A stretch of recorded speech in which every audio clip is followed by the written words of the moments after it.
जो है कुछ हल आपके सामने लाया हूँ, जिन्हें आप पढ़िए और मनन कीजिए और इन प्रश्नों में से आपकी परीक्षा में आने की संभावनाएं बहुत अधिक है, इसलिए इनको अच्छे से तैयार कीजिएगा।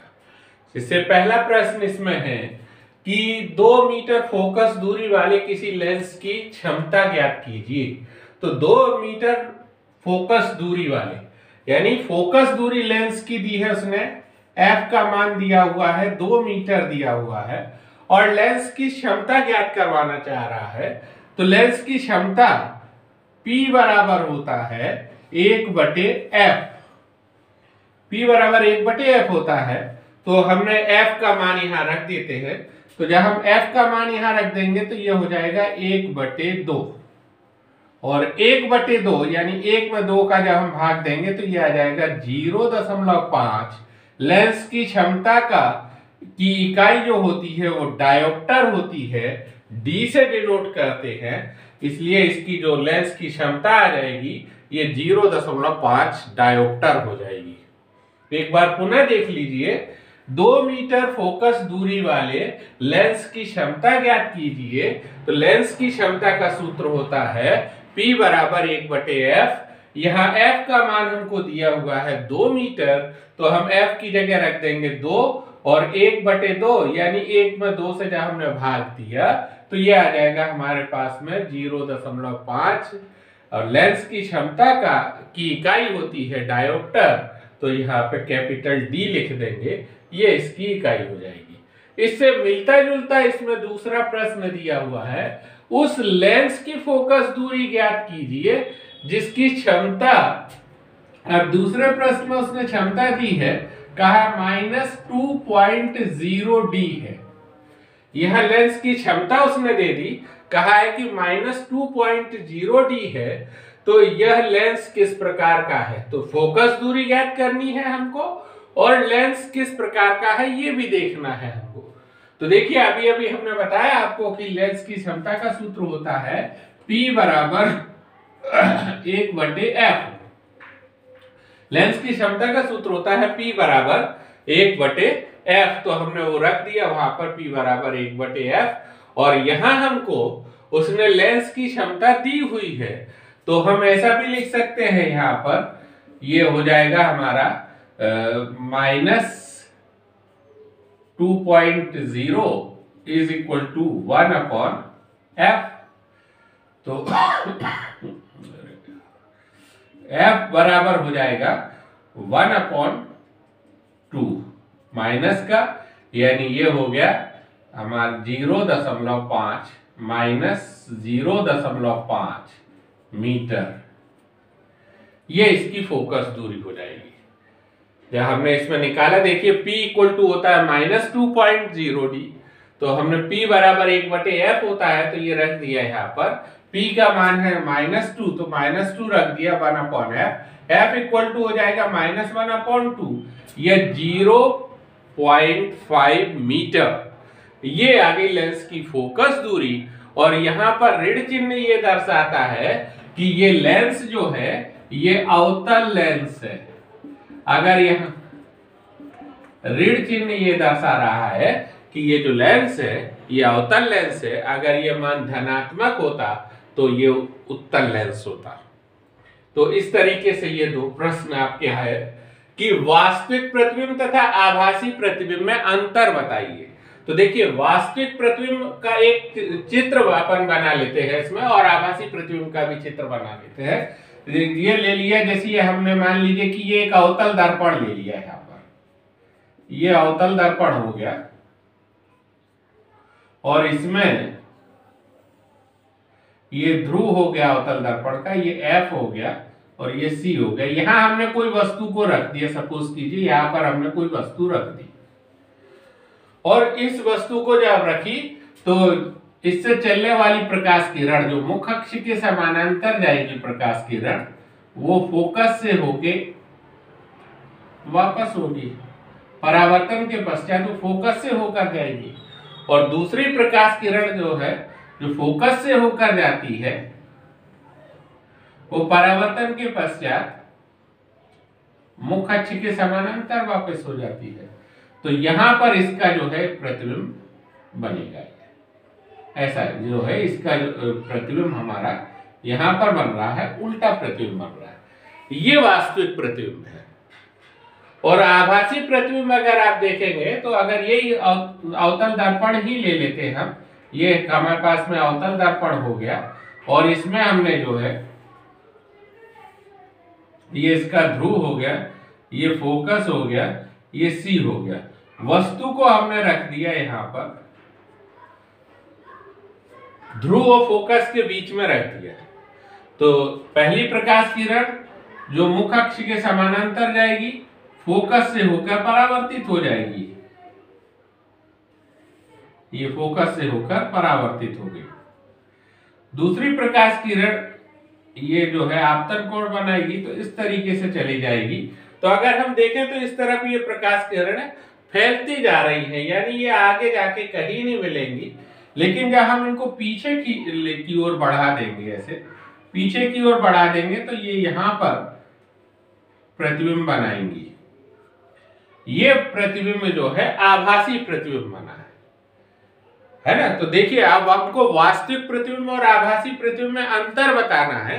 तो देखिए इसमें जो है हम कह सकते हैं वास्तविक प्रतिबिंब में क्या है कि परावर्तन या अपवर्तन के पश्चात जो प्रकाश किरणें हैं वो किसी बिंदु से जाती है या किसी बिंदु पर जाकर मिलती है, वहां पर वास्तविक प्रतिबिंब बनता है। आभासी प्रतिबिंब में क्या होता है कि जो परावर्तन के पश्चात या अपवर्तन के पश्चात जो प्रकाश किरणें होती हैं वो किसी बिंदु से आती हुई प्रतीत होती है। इस बिंदु पर देखिए ये मिली नहीं है, इनको हमने पीछे करके जब मिलाया हुआ है, ये इस बिंदु से हमको आती हुई प्रतीत होंगी, तो इसलिए हम इसको आभासी प्रतिबिंब कहते हैं। नंबर 2, वास्तविक प्रतिबिंब सदैव उल्टा बनता है। देखिए ये उल्टा बना हुआ है। आभासी प्रतिबिंब सदैव सीधा बनता है, ये सीधा बना हुआ है। नंबर 3, वास्तविक प्रतिबिंब को हम पर्दे पर प्राप्त कर सकते हैं और आभासी प्रतिबिंब को हम पर्दे पर प्राप्त नहीं कर सकते हैं। ये वास्तविक जो प्रतिबिंब है इसको पर्दे पर बनाया जा सकता है, आभासी प्रतिबिंब को पर्दे पर नहीं बनाया जा सकता है। वास्तविक प्रतिबिंब हमेशा दर्पण के सामने बनता है। वास्तविक प्रतिबिंब देखिए सामने बना हुआ है, वास्तविक प्रतिबिंब हमेशा दर्पण के सामने बनता है, आभासी प्रतिबिंब हमेशा दर्पण के पीछे बनता है। तो ये इनमें से 4 अंतर है। तो इनको अपन ऐसे अगर देख लेंगे तो याद बने रहते हैं, इनको आप लिख सकते हैं। एक बार पुनः देखना चाहे तो देखिए वास्तविक प्रतिबिंब में परावर्तन या अपवर्तन के पश्चात प्रकाश किरणें किसी बिंदु पर मिलती हैं। आभासी प्रतिबिंब में परावर्तन या अपवर्तन के पश्चात प्रकाश किरणें किसी बिंदु से मिलती हुई प्रतीत होती है। वास्तविक प्रतिबिंब सदैव उल्टा बनता है, आभासी प्रतिबिंब सदैव सीधा बनता है। वास्तविक प्रतिबिंब को पर्दे पर प्राप्त किया जा सकता है, आभासी प्रतिबिंब को पर्दे पर प्राप्त नहीं किया जा सकता है। और वास्तविक प्रतिबिंब दर्पण के सामने बनता है और आभासी प्रतिबिंब हमेशा दर्पण के पीछे बनता है। तो ये वास्तविक और आभासी प्रतिबिंब में अंतर हो गए यहाँ पर।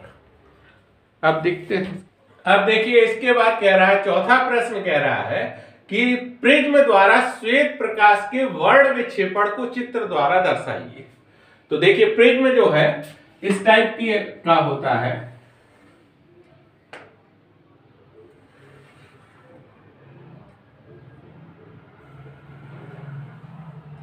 ये प्रिज्म हो गया, इस पर ये श्वेत प्रकाश की किरण आपतित हो रही है, ये श्वेत प्रकाश की किरण हो गई।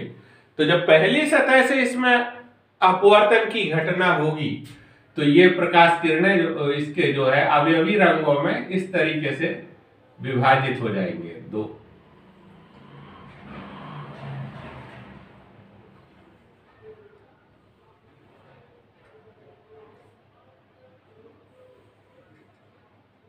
इस तरीके से ये रंगों में विभाजित हो जाएंगे।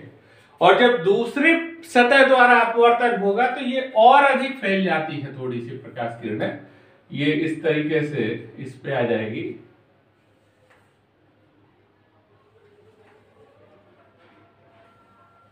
ये इस तरीके से ये प्रकाश किरणें जो है यहां हमको प्राप्त होने लगेंगी।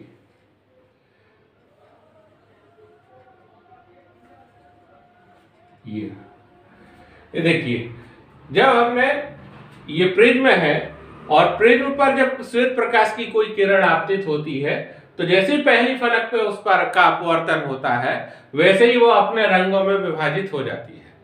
रंगों में विभाजित होती है, दूसरी सतह से वो थोड़े और अधिक विचलित हो जाती है, थोड़े और अधिक फैल जाती है ये रंग। तो इस तरीके से हमको ये रंग प्राप्त होने लगते हैं। ये जो है अगर हम इनको कहें तो सबसे नीचे हमको बैंगनी रंग प्राप्त होगा। विबग्योर होते हैं VIBGYOR, यानी सबसे नीचे हमको बैंगनी रंग प्राप्त होता है और सबसे ऊपर हमको लाल रंग प्राप्त होता है। ये एक प्रिज्म द्वारा वर्ण विक्षेपण का चित्र है। अच्छा, इसमें एक चीज और, इस घटना को अपन वर्ण विक्षेपण कहते हैं। ये यूं कहे कि जब हम प्रकाश की किरण किसी प्रिज्म पर आकर टकराती है या प्रिज्म पर आती है तो उसके आने के पश्चात वो अपने रंगों में विभाजित हो जाती है, अपवर्तन के पश्चात अपने रंगों में विभाजित हो जाती है। इस घटना को हम वर्ण विक्षेपण कहते हैं। और वर्ण विक्षेपण में जो है बैंगनी रंग सबसे नीचे मिलता है, लाल रंग सबसे ऊपर मिलता है। ऐसा इसलिए होता है कि जिस रंग का तरंग दैर्घ्य सबसे अधिक होता है वो सबसे कम विचलित होता है और जिस रंग का तरंग दैर्घ्य सबसे कम होता है वो सबसे ज्यादा विचलित हो जाता है। इसलिए बैंगनी रंग जो है सबसे नीचे हमको प्राप्त होता है, लाल रंग सबसे ऊपर प्राप्त होता है। और जहां पर ये रंग हमें सभी मिल रहे हैं, ये रंग हमको सब मिल रहे हैं, उसको हम स्पेक्ट्रम बोलते हैं। तो ये जो है आपका प्रश्न क्रमांक 4 का आंसर। चित्र बनाना था, केवल चित्र हो गया इसमें। प्रश्न क्रमांक 5 में कह रहा है कि प्रकाश के विचलन को चित्र के द्वारा दर्शाइए। तो देखिए, जैसे हमने प्रकाश का विचलन दिखाना है हमको, तो ये प्रिज्म, ये एक प्रिज्म हो गया, इस पर ये श्वेत प्रकाश की किरण आपतित होती है। ये श्वेत प्रकाश की किरण आपतित हुई, अपवर्तन के पश्चात ये इस तरीके से चल देगी और दूसरे फलक से जो है ये ऐसे बाहर निकल जाएगी, इसको इस तरीके से बाहर निकल जाएगी। तो देखिए, ये प्रिज्म ABC जो है हमारा, ये प्रिज्म है और ये PQ ये आपतित किरण हो गई। इस किरण को बोलेंगे हम आपतित किरण, आपतित किरण। यहां आप इसके अभिलंब बना सकते हैं, यहां पे भी अभिलंब बनाए जा सकते हैं। ये वाली जो किरण है ये अपवर्तित किरण हुई, क्योंकि ये विरल माध्यम से देखिए सघन माध्यम में गई तो अभिलंब की ओर झुक गई, इसलिए थोड़ा सा इस तरीके से जो चली, ये इसमें अपवर्तन हुआ है, इसको हम बोलते हैं अपवर्तित किरण। ये कहलाएगी अपवर्तित किरण।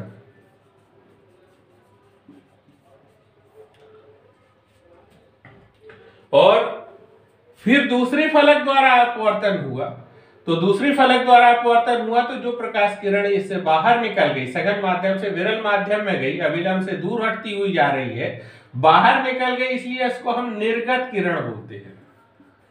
ये निर्गत किरण हो जाएगी। अब अगर मान लीजिए कि यहां पर प्रिज्म नहीं रखा होता तो ये जो हमारी प्रकाश किरण है ये इस तरीके से आगे की ओर जाती, परंतु वास्तविकता में प्रिज्म होने के कारण ये ऐसी चली गई। तो इसको जब हम पीछे की ओर बढ़ाते हैं, ये पीछे की ओर बढ़ाया तो जो ये कोण बन रहा है इस कोण को बोलते हैं हम विचलन कोण। ये कोण विचलन कोण कहलाता है, डेल्टा से इसको डिनोट किया जाता है, प्रदर्शित किया जाता है। एक बार पुनः देख लीजिए, ये प्रिज्म ABC बना हुआ है, इस पर आपतित किरण PQ आपतित हो रही है। पहले फलक से अपवर्तन होता है, प्रकाश की किरण अभिलंब की ओर झुकती हुई चली जाती है, फिर सघन से विरल माध्यम में बाहर निकलती है प्रकाश की किरण, तो अभिलंब से दूर हटती हुई जाती है, जो बीच में एक प्रकाश किरण है इसको बोलेंगे हम अपवर्तित किरण। ये जो बाद में प्रकाश किरण है यहाँ पर इसको बोलेंगे हम निर्गत किरण। अब अगर यहाँ प्रिज्म नहीं होता तो ये प्रकाश किरण सीधी जाती, परंतु अब अपवर्तन के कारण ये इतना झुक गई है, इसलिए ये आपतित किरण और इस निर्गत किरण के जो बीच बना कोण है इसको बोलते हैं हम विचलन कोण। इसे डेल्टा से प्रदर्शित किया जाता है। दोनों फलकों के बीच बना कोण, ये वाला कोण जो है ये प्रिज्म का कोण कहलाता है। इसको ए से प्रदर्शित किया जाता है। तो ये जो है पांचवें प्रश्न का उत्तर हो गया। चित्र बनाना था केवल, आप इसको चित्र बनाकर इस तरीके से दर्शा सकते हैं। यहाँ पर लास्ट प्रश्न कह रहा है सूर्योदय एवं सूर्यास्त के समय सूर्य रक्ताभ क्यों दिखाई देता है। रक्ताभ का मतलब लाल रंग का क्यों दिखाई देता है। देखिए जैसे ये हमारी पृथ्वी है, ये हो गई हमारी पृथ्वी और इसके चारों ओर ये चलिए वायुमंडल हो गया ये। तो जब सूर्योदय होता है या सूर्यास्त होता है, ये सूर्यास्त हो रहा है, यहाँ पे मान लीजिए सन यहां पर है, ये सन हो गया। तो सूर्योदय और सूर्यास्त के समय जो है सूर्य की किरणों को या प्रकाश किरणों को सबसे ज्यादा दूरी तय करनी पड़ती है। तो ज्यादा दूरी तय करनी पड़ती है और यहां से जब ये जो है वायुमंडल में आते हैं यहाँ पर, तो ये देखिए इसकी प्रकाश किरण जो है इस तरीके से चलती हुई अब ये जो है सघन माध्यम में आएगी, थोड़ा सा अविलंब की ओर झुकेगी यहाँ से, और इसका जो है हमको प्रतिबिंब, सन का प्रतिबिंब हमको यहाँ दिखाई देगा। इस जगह पे हम जब देखेंगे तो हमको सन का प्रतिबिंब यहाँ पे दिखाई देगा। इसका कारण ये है कि सूर्योदय और सूर्यास्त के समय जो प्रकाश किरणें हैं वो सबसे ज्यादा दूरी तय करती है।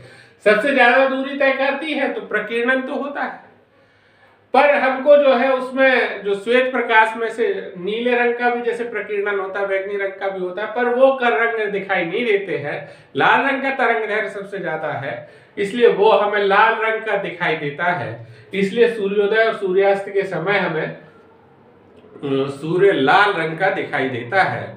इस तरीके से ये प्रश्न हमारे समाप्त हुए इस श्रृंखला के। अब अगली श्रृंखला में हम विद्युत से संबंधित आपकी पाठ लेंगे और उससे आने वाले मुख्य प्रश्नों को आपको बताएंगे। पर अगर आपने अभी तक हमारे चैनल को लाइक नहीं किया है या सब्सक्राइब नहीं किया है तो प्लीज सब्सक्राइब कीजिए, लाइक कीजिए, कमेंट्स दीजिए। अगर आप कुछ हमसे चाहते हैं तो उसके कमेंट्स भी दीजिए और ज्यादा से ज्यादा लोगों में इसको शेयर कीजिए ताकि अधिक से अधिक बच्चों का लाभ मिल सके। धन्यवाद।